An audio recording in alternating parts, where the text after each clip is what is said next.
Opa! Pô, foi rápido, rapaz. Foi rápido. Íamos conversar só eu e você aqui, que ninguém tinha entrado ainda. Verdade. E aí, como é que você tá, meu irmão? Tô firme, e você? Tô firme também, né? Mesmo nessa coisa de doido que é a pandemia, ninguém imaginava, mas enfim, né? Caminhando e te observando aí para dar mais força ainda pra gente, pô. Meu áudio tá legal aí pra você? Pra mim tá bom, cara. O meu também tá me ouvindo bem? Joia, beleza. Tá, galera, se vocês tiverem alguma coisa aí, enfim, em relação ao áudio, parece que tá tudo bem, né?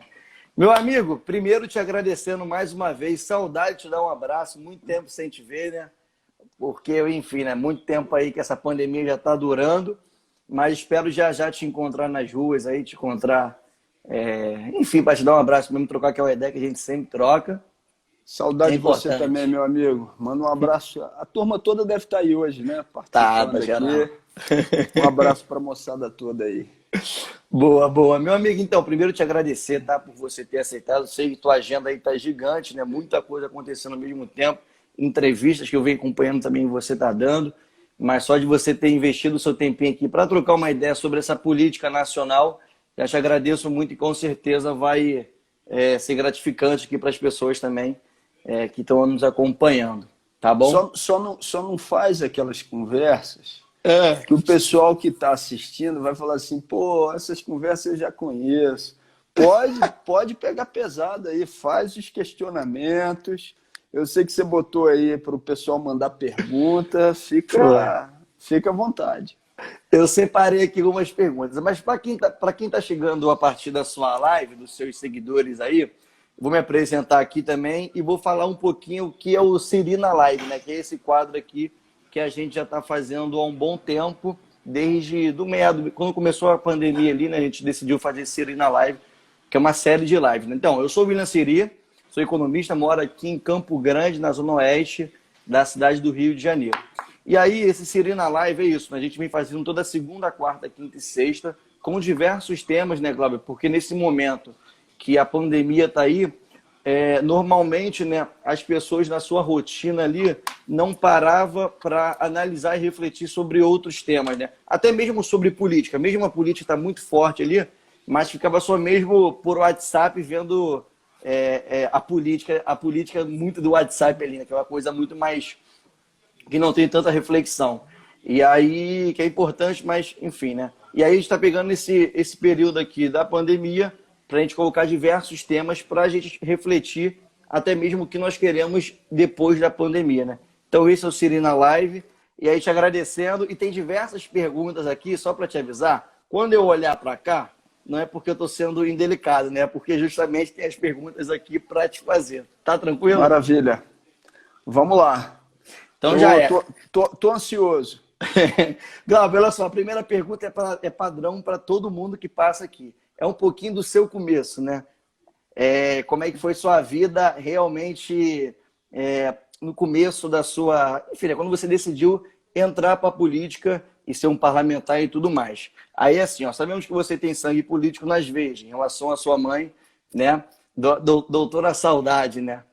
E aí já aprendi muito com ela, principalmente pela grande referência que ela é, tanto para você, mas também para a Dedé, diversas histórias que a Dedé conta em relação à doutora Saudade. Enfim, entretanto, em qual momento você decidiu que entraria para esse meio? Quando foi que começou a sua militância, enfim, até hoje, como deputado federal? Então, eu sou filho de um casal de brisolistas, né? Minha mãe e meu pai. A primeira campanha eleitoral que eu tenho lembrança foi de Darcy Ribeiro, quando foi candidato a governador como sucessor de Brizola. Eu, criança ali, é a minha imagem mental mais longínqua, pegando um panfletinho na rua do Darcy. Darcy que acabou perdendo aquela eleição para o Moreira Franco, né? Fizeram muitos ataques ao Brizola e acabou não conseguindo eleger o sucessor. Eu tenho a lembrança, seria moleque, quando o Brizola foi candidato a presidente da República, naquela eleição em que ele não foi, ficou em terceiro lugar, quem foi para o segundo turno foi Lula e Collor, dos meus pais na frente da televisão, esperando o discurso do Brizola, né? e como que a política tinha um caráter mais romântico também, né? Quando o Brizola fazia um puta discurso, eles achavam, porra, ganhamos a eleição, né? Quando eles achavam que Brizola não tinha ido tão bem, eles ficavam desanimados, né? Então, as minhas primeiras impressões, os meus primeiros contatos com a atividade política foi com meus pais, um casal de brizolistas. E minha mãe, então, foi filiada, candidata pelo PDT. Em um determinado momento, ela estava afastada da ação política. Eu fiz uma viagem, fiz um intercâmbio, fiquei na casa também de uma revolucionária espanhola e voltei dizendo que queria ser candidato, me engajar pessoalmente, me filiar. E me filiei, então, dos meus ali 17 para 18 anos, no PSB, Partido Socialista Brasileiro. Fui filiado ao PSB dos meus 18 até o ano de 2015. Eu estou com 37, quando em 2015 eu me filiei ao PSOL e não me arrependo nem um pouquinho de ser.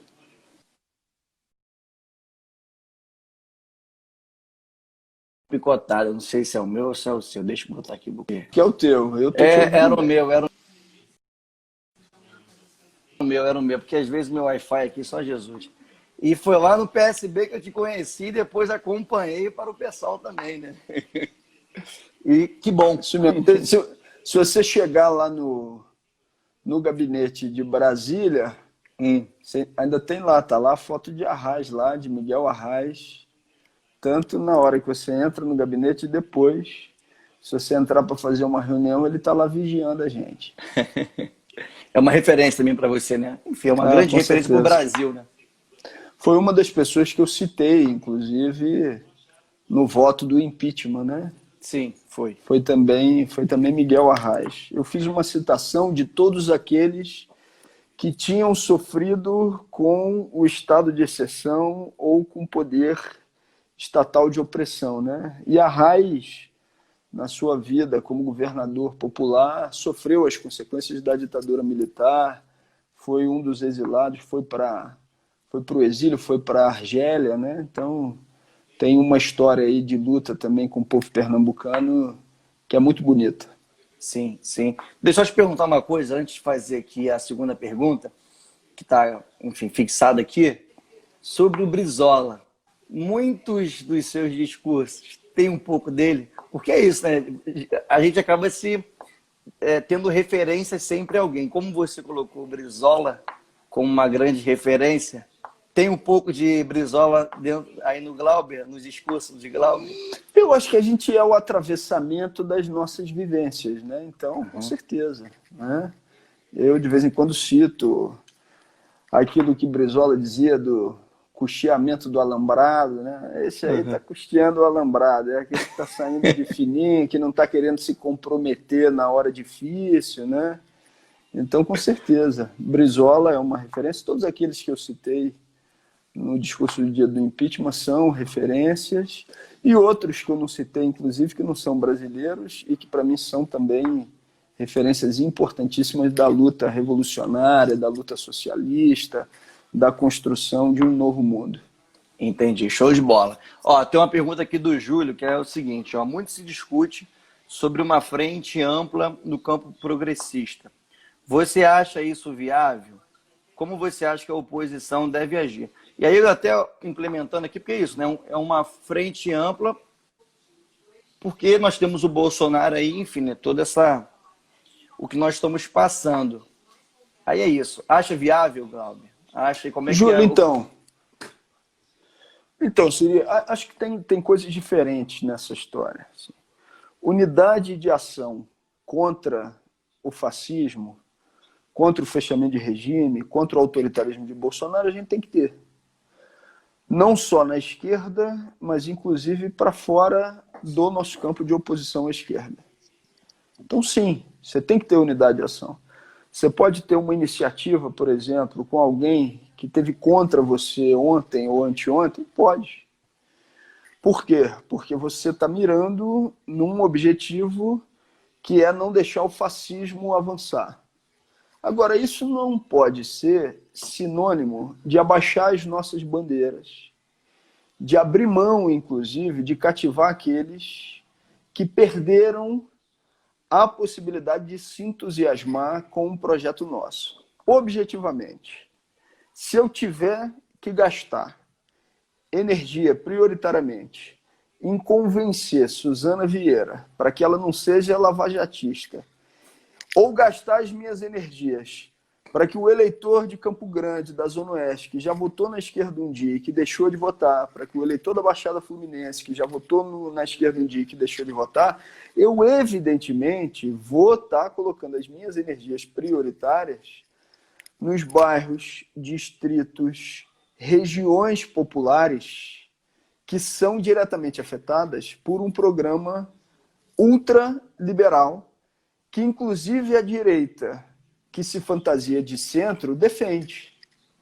Então, para ser bem evidente na minha posição sobre esse tema, unidade de ação contra o fascismo e o fechamento de regime, sim.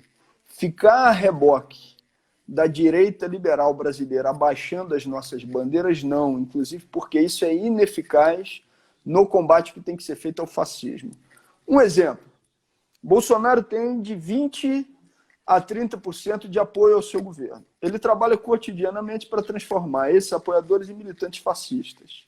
A oposição tem 40% dos brasileiros que rejeitam o governo Bolsonaro. E aqueles que avaliam o governo como regular têm migrado para a oposição. Se eu ficar só coladinho e fazendo cafuné no Maia, eu não vou convencer aqueles brasileiros de Campo Grande, da Zona Oeste, da Baixada Fluminense, que eu represento um projeto diferente, com a capacidade de encantá-lo com uma proposta de transformação à esquerda. Então tem que saber, não é fácil, mas caminhar dando unidade de ação, vou repetir isso, contra o fascismo, contra o fechamento de regime, mas sem ficar a reboque da direita liberal que se fantasia de centro e abaixar as nossas bandeiras. Abaixar as nossas bandeiras, não, negativo. Sim, é porque é isso, né? Tá ali meio que em conjunto e como você falou, as pessoas que moram em bairros, né? E que nem sempre estão ali para a política, refletindo a política, mas elas estão visualizando. E aí se vê tudo uma coisa só, não consegue diferenciar, né? E é importante a diferenciação, como você mesmo pontuou. Inclusive na unidade de ação. Sim. Tá certo? Você pode ter unidade de ação, mas sem abaixar as suas bandeiras e mostrando o que você tem de diferente daqueles grupos que estão em unidade de ação contigo. Vou dar um exemplo. Agora você tem auxílio emergencial, mais um exemplo, né? Auxílio emergencial. Bolsonaro não queria pagar nada às pessoas. Na primeira medida provisória, se não me engano, a 927, ele propôs suspensão dos contratos de trabalho sem que a pessoa recebesse nada. Muita pressão, ele voltou atrás. Aí depois mandou R$200. A bancada do PSOL apresentou no mínimo um salário mínimo. E aí acabou votando R$600 com a emenda do PSOL sendo aprovada, emenda essa que garante para as mulheres chefes de família a possibilidade de chegar a R$1.200. Agora Bolsonaro está dizendo que quer abaixar para R$300 na prorrogação ao auxílio emergencial. A bancada do PSOL tem que botar e ficar a sua bandeira dizendo não aceitamos a diminuição. E se Maia se juntar com o Bolsonaro para diminuir, a gente tem que denunciar o Maia, tá entendendo? Não dá para a gente fazer esse jogo dos liberais que dizem que são contra o autoritarismo de Bolsonaro, mas tocam a agenda que prejudica a maioria do povo junto com ele, junto com Paulo Guedes e companhia. Aí eles vêm com aquela historinha, mas não tem dinheiro, mentira, conversa fiada. Lançaram lá um pacotão de 1,2 trilhão para os banqueiros. Então tem para os banqueiros e não tem para garantir a renda emergencial, que pode garantir o isolamento e diminuir a curva para prevenir o coronavírus. Se tiver algum MBL da vida aqui acompanhando a nossa transmissão, vai dizer, não, esse 1,2 trilhão não é bem assim. Se você quiser, depois a gente pode falar mais sobre o assunto. Mas eu sei que tem muita pergunta aí. Não, não, mas eu acho que é importante, de verdade, acho que é importante você prosseguir. Já tem uns fãs, viu? Tem uns fãs bolsonaristas que estão aqui na nossa live, viu? Que eu já vi aqui alguns comentários com alguns xingamentozinhos, né? Eles acham que a gente acha ruim. Fiquem aqui, porque de repente entra alguma coisa na cabeça de vocês, tá certo? E às vezes, quando eu vejo alguém ainda hoje gritando Bolsonaro, eu falo, ou é um militante fascista organizado, ou é alguém que está pedindo socorro, porque não é possível, né? Ou seja, gostar de um fascista desse, que está com uma política de morte, para fazer com que as pessoas não tenham acesso ao auxílio emergencial para sua sobrevivência, para sua vida, não pode ser algo naturalizado. Mas vocês que estão aí ainda, que são bolsonaristas, que estão aqui acompanhando a nossa live, né, Siri? Fiquem aqui, porque de repente vocês se encantam com alguma coisa também que a gente disser. E com certeza vão se encantar, né? Tem muita coisa boa para dizer aqui. E vamos que vamos. Vamos aqui para a terceira, porque já passou um tempo já, hein? E tem coisa para perguntar. Vamos lá, sobre o pessoal, o seguinte, uma pergunta do Roberto, tá? Vamos lá, os candidatos de direita, Wilson Witzel e Crivella, tiveram uma votação expressiva na Zona Oeste, região que tem o maior bairro do país, que é Campo Grande, né? Qual eu moro. Aí a pergunta vem, né? O PSOL, muitas vezes, é visto como um partido de Zona Sul e sem muito contato com o subúrbio. Você concorda com essa visão? E o que você tem para dizer? Enfim, até mesmo como é que o pessoal vem caminhando até aqui. Eu acho que a gente teve um avanço grande na ampliação da nossa articulação, da nossa capacidade de estar presente, né, na Zona Oeste, nas mais variadas regiões. Acho que as candidaturas do Marcelo tiveram uma importância grande para conseguir fazer esse movimento, popularizar o que é o PSOL. Mas acho que é uma tarefa nossa de toda a esquerda, né, porque a gente ainda tem que avançar muito. Não adianta eu imaginar que eu vou levar uma mensagem, mesmo que ela seja substancial no período da campanha eleitoral, se eu não tiver um trabalho com rotina nas periferias brasileiras, nas periferias do estado do Rio de Janeiro. Então, acho que a gente já avançou sim, mas acho que tem muito ainda que avançar no Rio de Janeiro, nas mais variadas regiões, incluindo também a Zona Oeste. Sim, concordo, também acho. Vem cá, e aí uma pergunta do Igor, enfim, não sei se você vai lembrar, mas é do coletivo também, que ele pergunta o seguinte, ó, você já esteve muito presente na Zona Oeste nos últimos anos. Aqui a Zona Oeste quer saber, no circuito universitário em Bangu comigo também, inauguração do... Na emenda participativa? Não, vai ter também, na emenda participativa. Tem uma pergunta depois sobre saúde, que eu acho que é bom a gente encaminhar um pouco da emenda participativa também. Mas, enfim, a emenda participativa... Aí a pergunta dele é o seguinte, qual é a sua ligação com a região e como você enxerga a importância da nossa militância aqui na Zona Oeste? Siri, então, eu conheci a Zona Oeste, de fato, ou seja, que é abandonada historicamente, né? Não estamos falando ali da Barra da Tijuca e tal, estamos falando da parte da Zona Oeste que tem uma demanda completa por serviços públicos, que historicamente foi desprezada por uma parcela significativa dos administradores do Rio de Janeiro, né? Através da relação com vocês, da relação com o coletivo, e a partir daí uma presença permanente. E eu acho que essa articulação, essa relação só tem se ampliado, né, com cada vez uma participação maior em mais atividades, conhecendo os problemas, as dificuldades e procurando coordenar e organizar a política em conjunto, né? Sim. Glauber, e pegando um pouquinho desse enganche assim, de como você foi importante todo esse processo também, né? Porque, querendo ou não, lá em 2016, 2015, eu acho que foi a primeira vez que você veio aqui, no finalzinho de 2015 ou 2016, enfim, ali se começou a construir uma construção também, teve uma construção em torno disso, que até para a gente foi dando forças para a gente chegar até 2020 e, querendo ou não, hoje já é um projeto muito mais maduro, mais estruturado, que mostra para diversas pessoas da região que há um outro tipo de política. Quando você falou lá atrás que é importante, assim, na ação, estar ali, né, com pessoas que antes você sempre criticou ou nós criticávamos também, mas de alguma forma hoje uma galera da Zona Oeste já vê esse grupo, o nosso coletivo e tudo mais, com outras pessoas também, né, que a gente vai agregando, com outro olhar da política. Fala assim, ó, pô, aquelas pessoas ali realmente fazem outro tipo de política. Porque a gente vê os mesmos vereadores de sempre, né? Vê os mesmos deputados, deputadas, sempre ali dialogando, mas dentro de um campo político. Aquele campo que quem gasta mais acaba ganhando a eleição. E muitas vezes, hoje chegou essa saturação que a galera da Zona Oeste falou assim, pô, não aguento mais política, é um bando de corrupto e tudo mais. E aí, de alguma forma, essa sua construção conosco, e outras figuras também, né? Mas você lá atrás, né, foi uma dos primeiros parlamentares que acreditou nesse projeto, e hoje nós estamos em 2020, né, muito mais consolidado,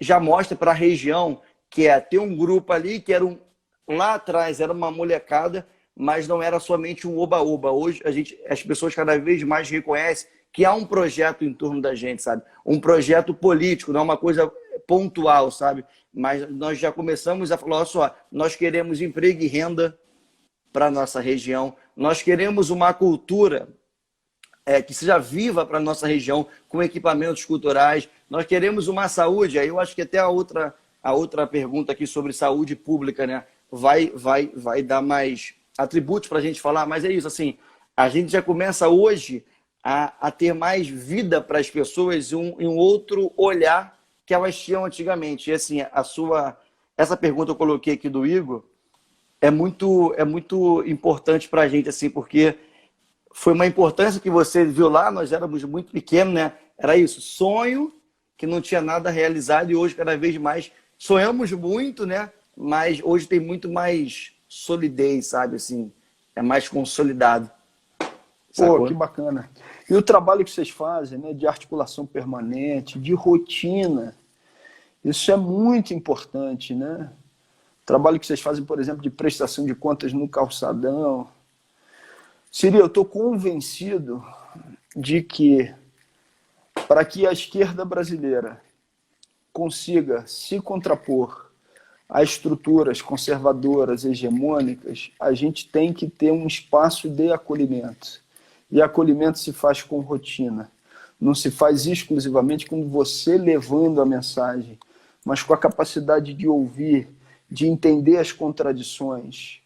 Sem, claro, sem fazer média, sem abaixar a bandeira, sem fazer o discurso que está ali só para agradar, mas compreendendo de fato, né? Tendo a capacidade de se colocar no lugar e do lado de quem está vivendo situações das mais duras, das mais difíceis. E o coletivo de vocês, né, tudo numa coisa só, tem procurado fazer isso e que bom que eu tive a possibilidade de ter um tijolinho também lá atrás nessa história. Não. Que bacana.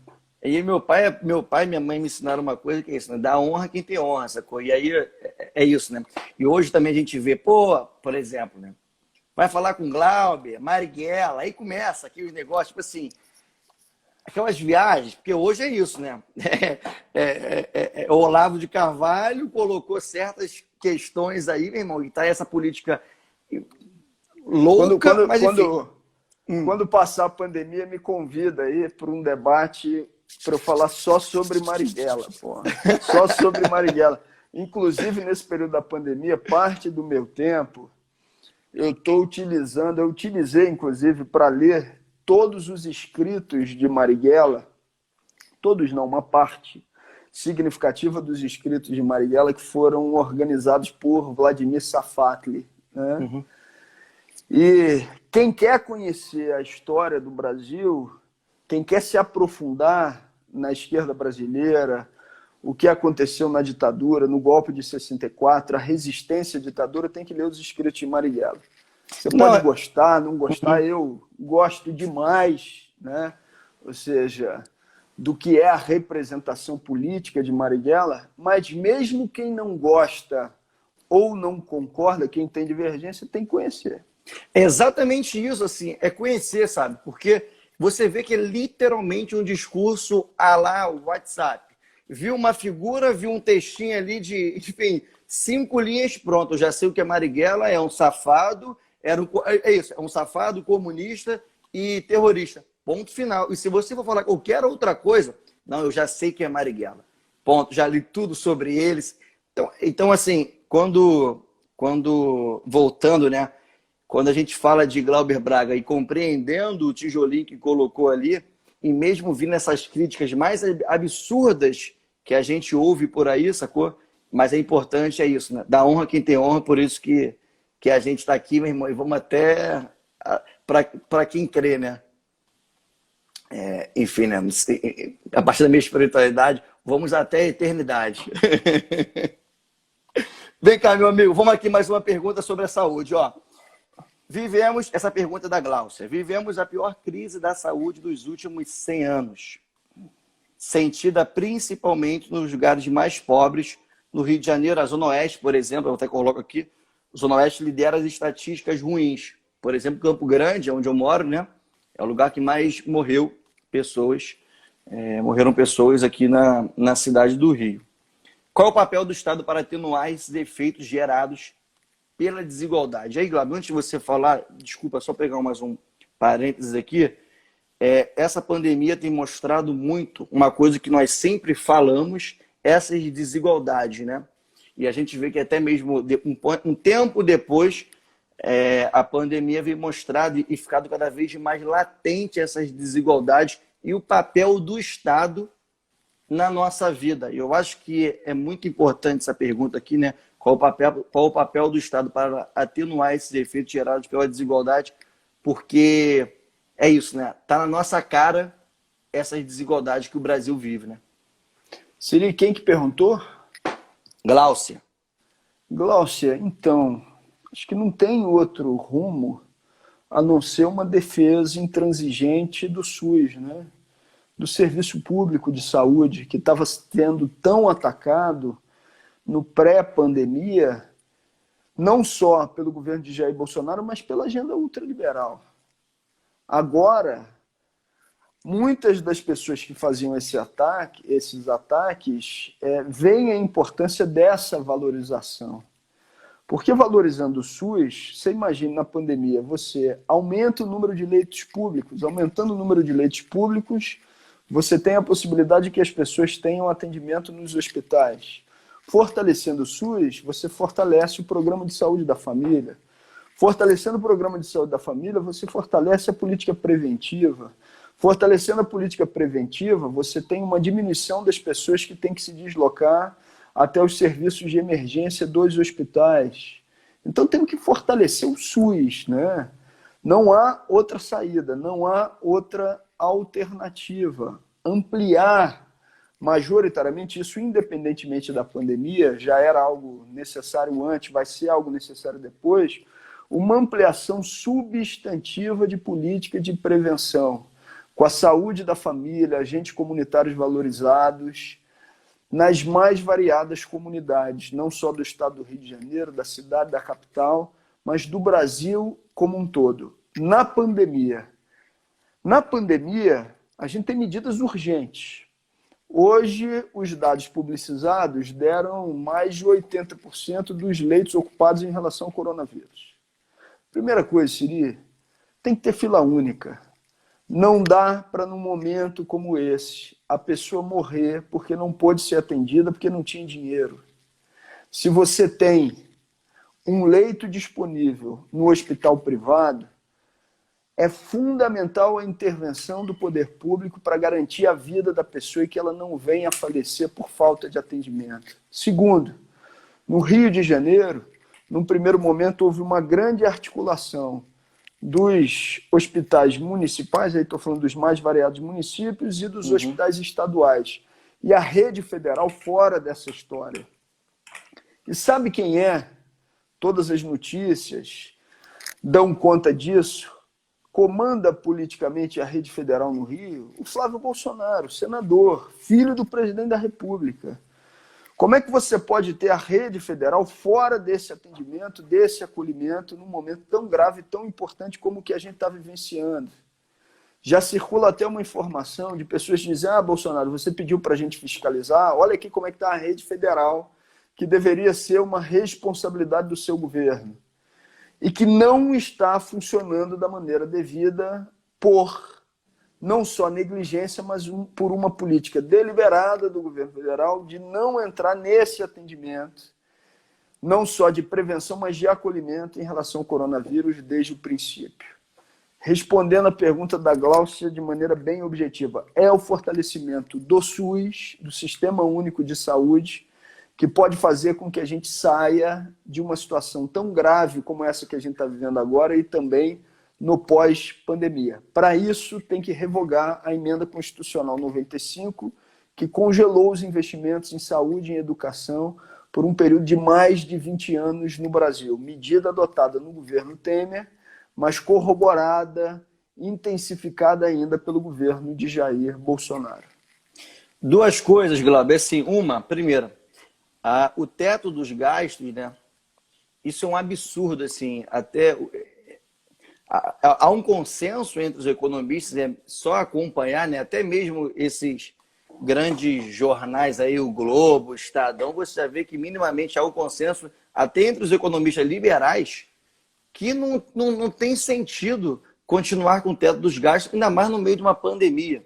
E aí você vê que a loucura do Paulo Guedes, que é um criminoso, a verdade é, se coloca ali, né, como o sabedor da economia, e parece que quem não concorda com ele, ninguém sabe mais de economia. Quem não concorda com ele é caracterizado isso, né? Economista, comunista e não sabe de economia. Não, mas você vê que no mundo como um todo já há um consenso, né, que o papel do governo é fundamental nesse momento. E aí manter o teto dos gastos, assim, é um absurdo. E você vê como é que os caras têm essa gana, né, de não ajudar o povo e ter esse papel fundamental no Estado.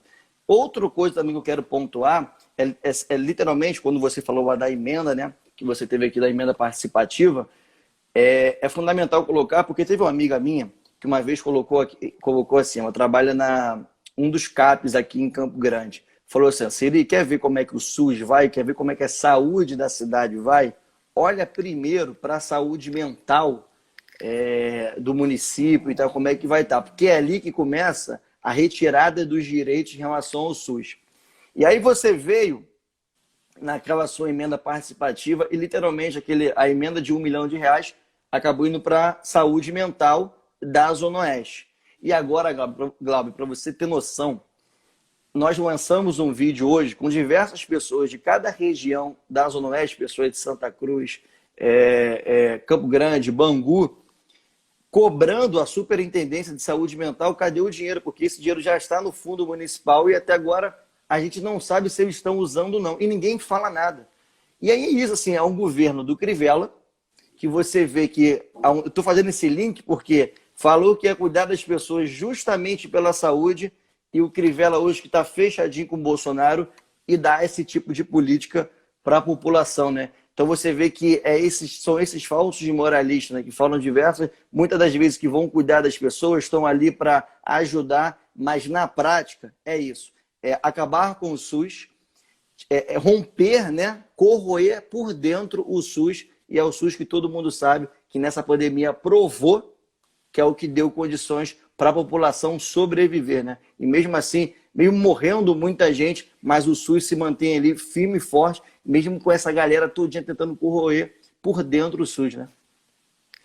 Seria, então, nessa questão aí da emenda participativa para a saúde mental na Zona Oeste, depois é importante até bater uma bola com a Alice, não sei se você já fez isso, lá com aquele comitê, e fazer contato, né? Porque eu senti que eles iam colocar a emenda em execução, uma emenda que é fundamental, importantíssima. Na reunião que a gente fez, inclusive, esse indicativo ficou bem evidente de que iria acontecer.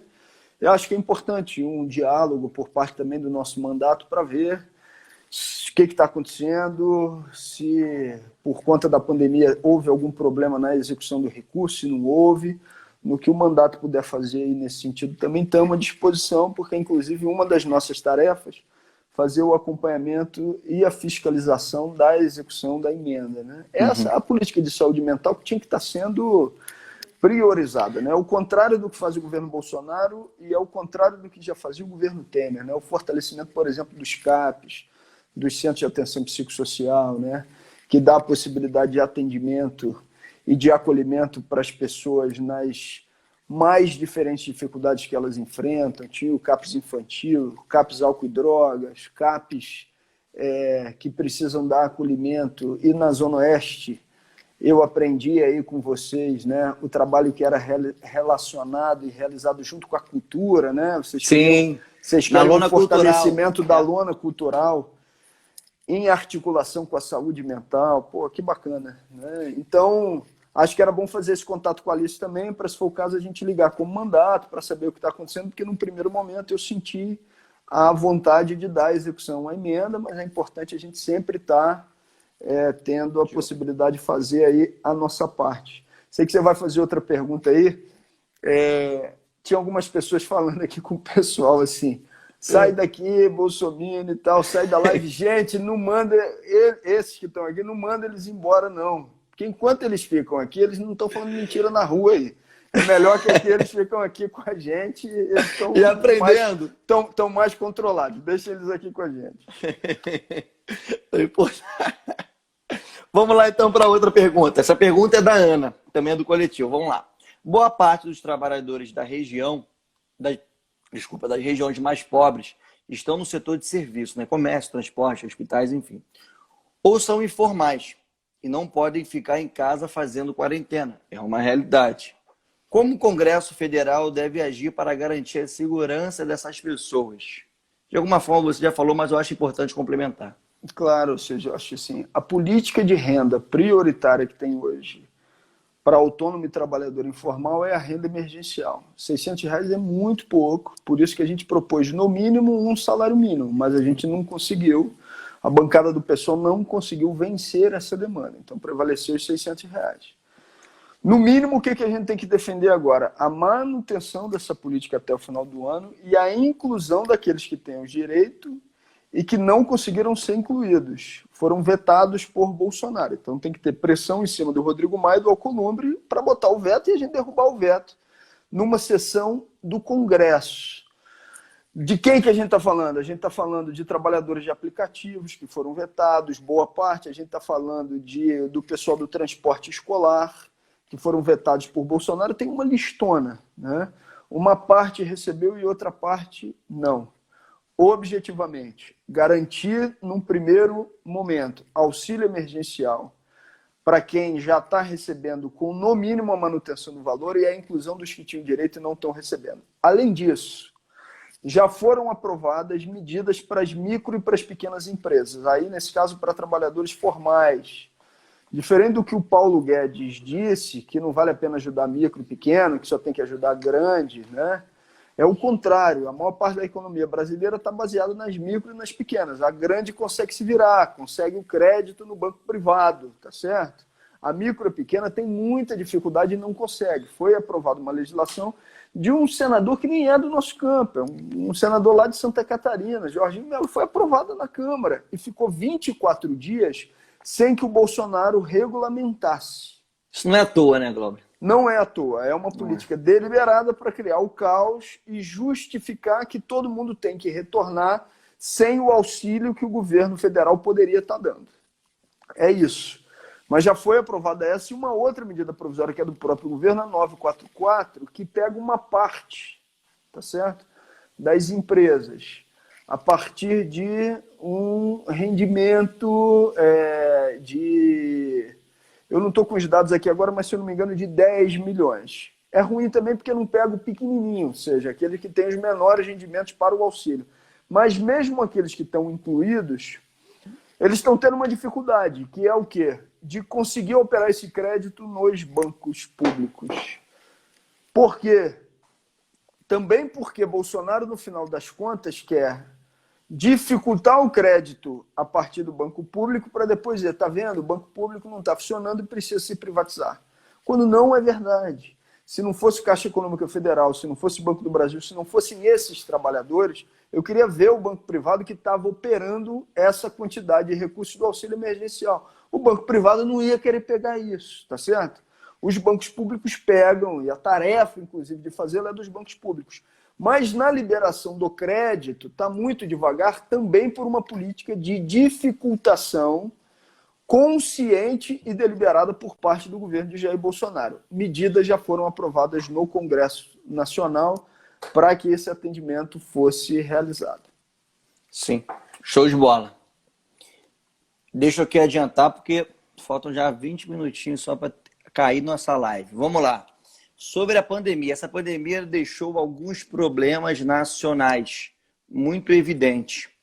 Qual é o aprendizado que não devemos esquecer quando tudo isso passar, Glauber? Então, Mariane, tá? Desculpa, Mariane, que essa pergunta. Mariane? Isso, Mariane. Mariane, então, acho que alguns aprendizados. Eu vou tentar ser mais objetivo por conta do tempo que o Ciro falou. Não, tem mais duas perguntas só. Dá para 10 minutos para cada uma. Então, eu acho que alguns aprendizados. Primeiro, ou seja, que é fundamental que a gente tenha o pé no chão com, aí do ponto de vista humano, com a verificação de todas as nossas fragilidades. Em segundo lugar, se por um lado estamos todos no mesmo barco terra, por um outro lado, quando acontece uma pandemia como essa, quem sofre majoritariamente os efeitos são aqueles que historicamente já foram excluídos socialmente. E aí eu acho que a gente não pode ter medo de dizer que um programa de esquerda ele tem que não só canalizar as suas energias prioritárias para a organização dos excluídos historicamente, mas não pode também ter medo de dizer que a gente precisa superar um sistema capitalista de concentração de riqueza e de exploração como fato consumado. Eu não posso, como deputado de esquerda, como militante de esquerda, ter medo de falar em socialismo. Não posso. Até para que as pessoas possam ter a compreensão de qual é essa significação, para que as pessoas possam avaliar e formar as suas próprias convicções. Isso tem tudo a ver, na minha avaliação, com a pergunta da Mariane. A esquerda brasileira, durante muito tempo, só discutiu o processo de distribuição. Mas a gente deixou de discutir o processo de socialização dos meios de produzir, de produção. Essa é uma discussão que a direita não deixa de fazer. Ela sempre está querendo privatizar o que é público, inclusive aquilo que produz a partir do interesse público, por exemplo, em relação às estatais. Por que a esquerda tem que ficar num papel recuado ou reduzido e não fazer uma discussão de um novo mundo onde a desigualdade não seja um fato e que a gente tenha só que administrar um sistema de desigualdade? Eu acho que isso fica também mais evidente com o que a gente está vivenciando na pandemia. Saquei, por conta... É por isso, né? Colocar aqui, eu concordo 100% do que colocar aqui, a desigualdade social é muito grande, né, Glauber? E isso é tudo fruto desse capitalismo selvagem, literalmente, porque não tem, eu fico pensando, não tem cabimento 1% ter a mesma coisa, a mesma renda que 50% da sociedade brasileira. Isso não tem cabimento a gente viver e achar isso natural, achar isso normal, fruto de um mérito. Que, assim, a gente vê que pegando essa galera de 1%, você vê que já vem de muito tempo e só vem concentrando suas terras, sua renda, e não tem cabimento isso, né? Não tem cabimento a gente contar que os bilionários nas nossas mãos, exatamente, certo? Concentrando a maior parte da riqueza nacional e está discutindo que não tem recurso para as pessoas que precisam ter acesso ao auxílio emergencial. Não tem cabimento a gente discutir ou aceitar o argumento que a pessoa não pode ganhar R$600 quando você tem um pacote rápido de liquidez para os banqueiros de 1,2 trilhão de reais. Isso não tem cabimento. Ou seja, isso tem que nos indignar. Tem que nos indignar. Tem. E a gente não pode ficar só na indignação, né? Tem que organizar a nossa indignação para superar esse sistema de exploração. Posso utilizar rapidinho, 30 segundos, para falar para quem tiver do MBL aqui, que vai dizer, tá falando de 1,2 trilhão aí, não é isso o pacote? Fala, Glauber. Temos 15 minutos, pode falar. parte é dos compulsórios, né? Porque eles vão dizer, parte é dos compulsórios, que é recurso do próprio banco. Primeiro que compulsório não é recurso do banco, tá certo? Compulsório é parte do recurso do cidadão, aí eles já vão dizer, não é do cidadão, é do banco e tal, não sei o quê, mas tudo bem. Para mim é do cidadão, para você é do banco, mas não tem problema. Mas que fica lá para que em emergências esse recurso possa ser utilizado. Do ponto de vista legal, ele poderia ser utilizado por um outro fim? Poderia, não tinha problema nenhum. Mas parte de 1,2 trilhão de reais nem é de compulsório, é de recurso novo, com a autorização que foi dada na PEC 10 para as compras de títulos dos banqueiros no mercado secundário. Isso é recurso novo que já está autorizado e está sendo operado pelo Banco Central. Então, é importante a gente fazer essa discussão também e econômica, é verdade. E não deixar de dizer, ou seja, não é natural que você diga que não tem recurso para pagar R$600 para quem precisa se alimentar e que, ao mesmo tempo, você naturalize por completo um pacote rápido e imediato de 1,2 trilhão de reais para os banqueiros, independentemente da tua avaliação política, se você acha que tem que ter liquidez no sistema financeiro ou não. O fato humanidade, né? Para os banqueiros foi rapidinho, eu não posso naturalizar que isso seja operado tão rápido para o banqueiro ou para o sistema financeiro, e eu naturalizar a ausência de comida para quem precisa de R$600 para ter o básico. É isso, é a falta de humanidade, uma coisa que ele, olha só, tem alguém que está passando, tem muita gente passando fome, não é possível que isso, você vai entrar numa questão teórica, que é como você disse, né? Para uma parte é do banco, e como você está falando, não é, é do povo, mas enfim, mesmo assim é uma questão de humanidade, porque tem muita gente passando fome e não dá para naturalizar isso. Meu amigo, deixa eu lhe falar aqui, nossa última pergunta, e encaminhando já para o final, sobre religião. Uma pergunta do Cristiano.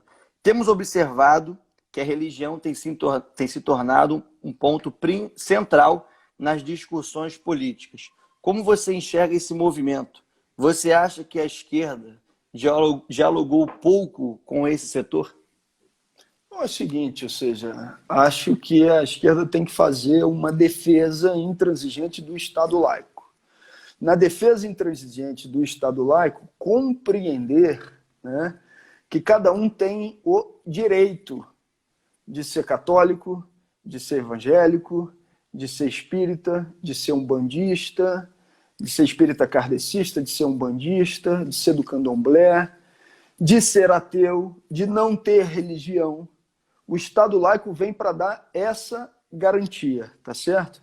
Agora, isso não quer dizer que a gente não tenha que se estruturar para dialogar a partir dos mais variados símbolos e compreender que a população brasileira é atravessada pelos símbolos relacionados à fé.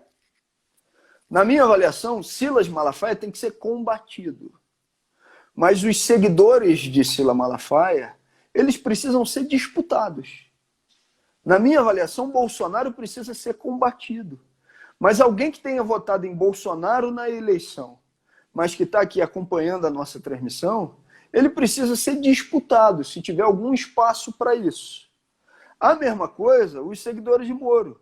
Moro precisa ser combatido, mas alguém que se encantou com Moro em algum momento, a gente precisa disputar, a gente precisa levar a nossa mensagem, a gente precisa ter a capacidade de ouvir. E aí conto uma história rápida para você, Siri. Em uma das eleições que eu disputei, o Silas Malafaia gravou 2 vídeos daqueles que a gente já conhece, dizendo: não tem que votar em Glauber porque ele erotiza criança nas escolas, ele é do PSOL.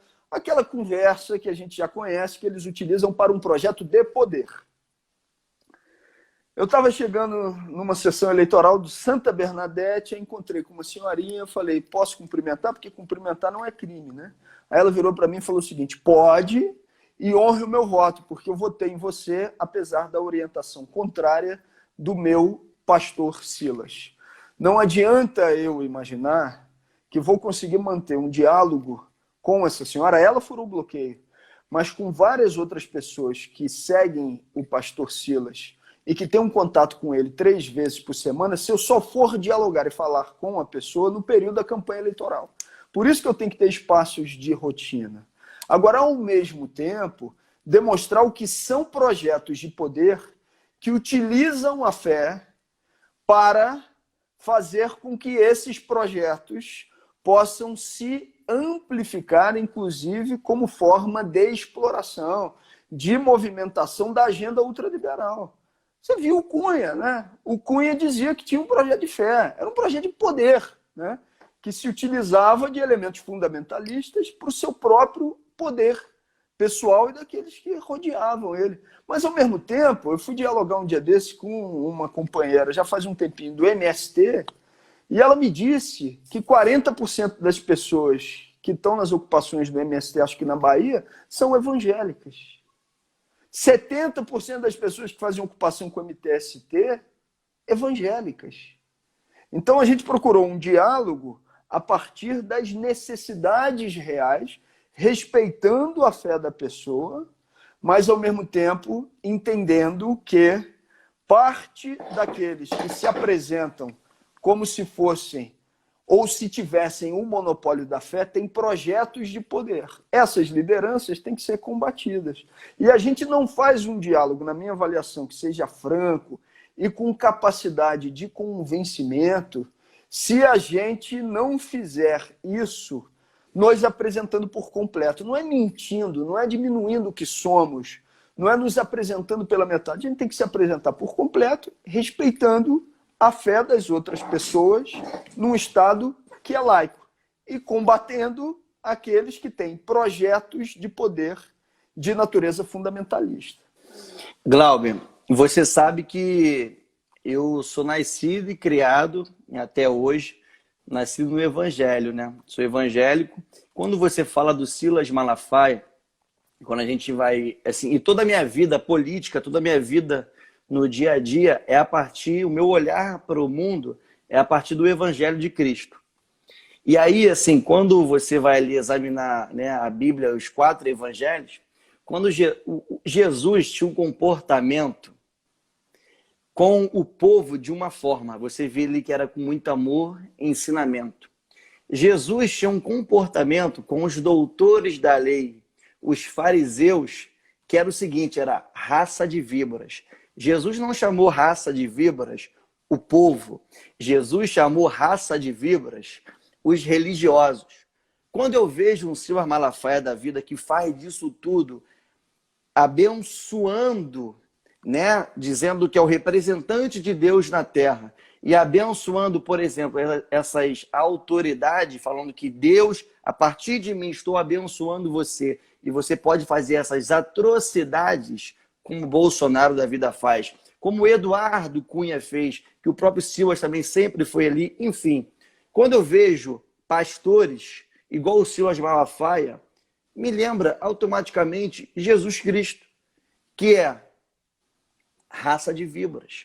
Se utiliza da fé das pessoas, se utiliza, é isso, da fé das pessoas para fazer o que quiser, por conta que a verdade é, como você disse, é um projeto de poder, se utilizando a partir da representação de eu sou o representante de Deus na terra. Então, meu irmão, assim, quando você fala assim, o Silas Malafaia tem que ser combatido, concordo com você.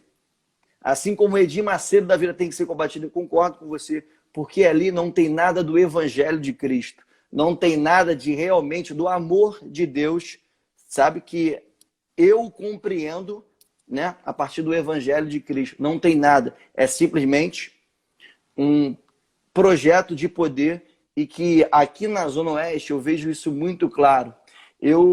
Quando eu vou conversar, né, é isso, Zona Oeste que tem igreja pra caramba, conheço diversos amigos, irmãos e irmãs, né, que são evangélicos. Quando eu me coloco, você é do PSOL, nossa, é isso, é aquela questão, você é do PSOL, é socialista, comunista, é não sei o quê, de esquerda, esquerdopata, é isso, esquerdopata. Você vê que é uma coisa taxada por um pastor que é o Silas Malafaia, esquerdopata, e que não tem nada, um pastor que se preze, e preze pela vida, né, em comunhão, jamais vai ficar taxando, sabe, com um sentimento que é muito mais ódio do que amor.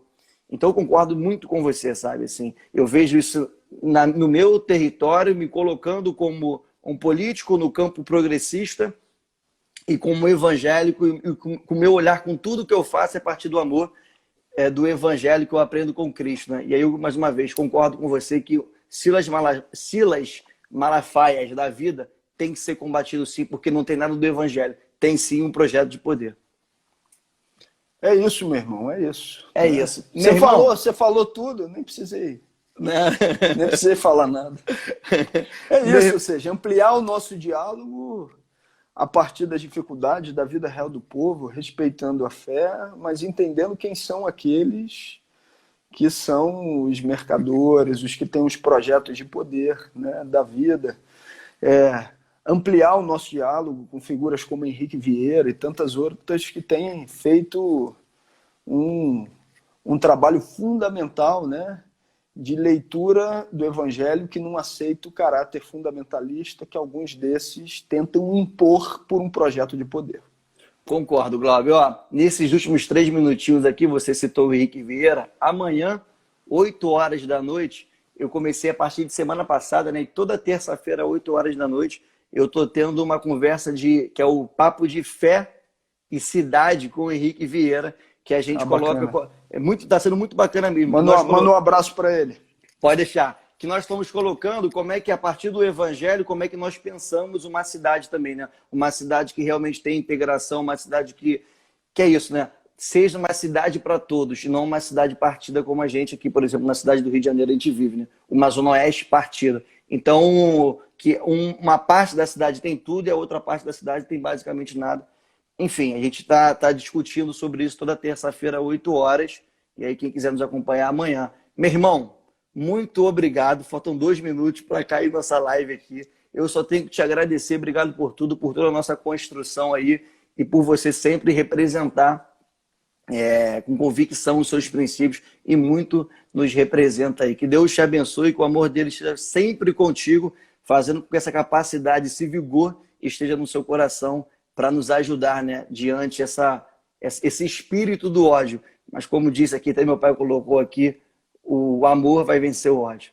Obrigado, meu irmão. Meu irmão, obrigado a você. Um abraço à turma toda aí do coletivo Tudo Numa Coisa Só. Não existe esquerda que consiga se viabilizar como um projeto popular no Rio de Janeiro que não se fortaleça na Zona Oeste, né? E vocês têm dado a cara, têm ido para o calçadão, têm falado das pautas da esquerda, têm procurado se organizar junto com as pessoas. Esse é um trabalho fundamental. Um abraço meu na turma toda e obrigado a todo mundo aqui que ficou acompanhando a transmissão. Um abraço. Obrigado, meu irmão. Fica com Deus. Tá? Um beijão aí. Tamo junto. Até mais. Tchau, tchau. Valeu. Valeu, gente. Obrigado a todo mundo que participou aí, hein? Beijo.